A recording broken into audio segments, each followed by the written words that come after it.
పర్యటనకు వచ్చిన ప్రధాని మోదీ సీఎం రేవంత్ రెడ్డికి ఊహించని ట్విస్ట్ ఇచ్చారు. తమ పార్టీతో కలవమని ఆయన కోరడం అందరినీ ఆశ్చర్యపరిచింది. అసలు ప్రధాని మోదీ ఎందుకిలా అన్నారు, ఏం జరిగిందో తెలుసుకుందాం. ప్రధాని మంత్రి నరేంద్ర మోదీ తెలంగాణకు వస్తున్నారంటేనే అదో పెద్ద అంశం. అందుకు తగ్గట్టుగానే ఇది రాజకీయ చర్చగా మారింది.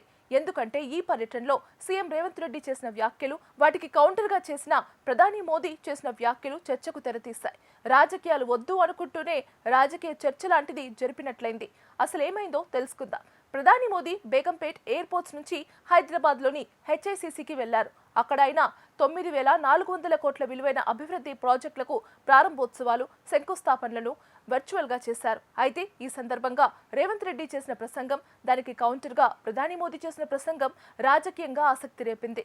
రేవంత్ రెడ్డి ఏమన్నారంటే, మన్మోహన్ సింగ్ ప్రధానిగా ఉన్నప్పుడు మోదీ గుజరాత్ సీఎంగా ఉండగా గుజరాత్ ఎలాగైతే అభివృద్ధి చెందిందో అలా తెలంగాణ కూడా అభివృద్ధి చెందాలనేది తమ ఆకాంక్ష అని సీఎం రేవంత్ అన్నారు.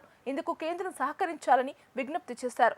దేశంలో 6 భారత్ గ్రోత్ ఇంజిన్ నగరాల్లో హైదరాబాద్ ఒకటిగా ఉందన్న రేవంత్ అందుకు తగిన నిధులు, వసతుల్ని కల్పించాలని కోరారు. అంతేకాదు రేవంత్ రెడ్డి మరో మాట కూడా అన్నారు. కిషన్ రెడ్డి, బండి సంజయ్లు మోదీ హృదయవంతుడు అని చెబుతుంటారు. అందువల్ల మా రాష్ట్ర సమస్యలు పరిష్కరించి హృదయం చాటుకోవాలని విజ్ఞప్తి చేస్తున్నాను అని మోదీని ఉద్దేశించి అన్నారు. తెలంగాణకు తగినన్ని నిధులు ఇస్తే దేశ జీడీపీలో 10% ఇచ్చేందుకు తాము సిద్ధమని రేవంత్ రెడ్డి అన్నారు. దీనికి ప్రధాని మోదీ ఎలా స్పందిస్తారా అని అంతా ఎదురుచూశారు.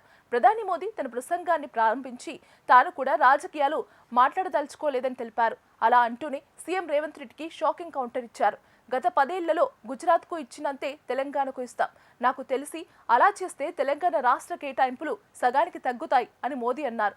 అంతేకాదు మాతో కలువు అని కోరారు. ఈ వ్యాఖ్యలతో హెచ్ఐసిసిలో నవ్వులు విరబోశాయి. సీఎం రేవంత్ కూడా పక్కపక్క నవ్వేశారు. ప్రధాని మోదీ తన వ్యాఖ్యల ద్వారా 2 రకాల వ్యూహాలు అమలుపరిచారు. ఒకటి, గుజరాత్ కంటే డబుల్ నిధులను కేంద్రం తెలంగాణకు ఇస్తోంది అనే సందేశం ఇచ్చారు. తద్వారా కేంద్రం తమకు ఏమీ ఇవ్వట్లేదు అని కాంగ్రెస్ నేతలు తరచూ చేస్తున్న వ్యాఖ్యలకు, ఆరోపణలకు ప్రధాని మోదీ కౌంటర్ ఇచ్చేసినట్లయింది.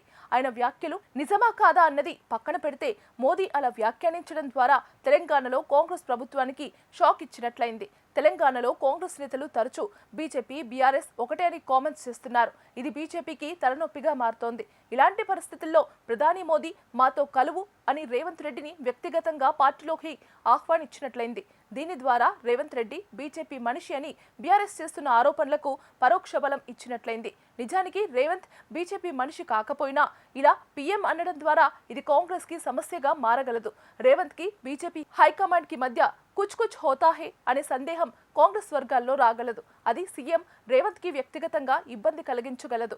ఇలా ప్రధాని మోదీ తన ప్రసంగంలో వ్యూహాత్మక వ్యాఖ్యలు చేసి సీఎం రేవంత్ రెడ్డిని చిక్కుల్లో పడేశారు. ఈ వ్యాఖ్యల ప్రభావం ఇవాళ కనిపించకపోవచ్చు, కానీ మున్ముందు తెలంగాణ రాజకీయాల్లో ప్రత్యర్థులు రేవంత్ ని ఇదే విషయంపై టార్గెట్ చేసే అవకాశాలు ఉంటాయి. సీఎం రేవంత్ కూడా తనకు బీజేపీతో సంబంధం లేదు అని చెప్పుకోవడానికి కష్టపడాల్సిన పరిస్థితి రావచ్చు. ఇది తెలంగాణలో ఇలాంటి రాజకీయ ట్విస్టులు తెస్తుందో మున్ముందు తెలుస్తుంది.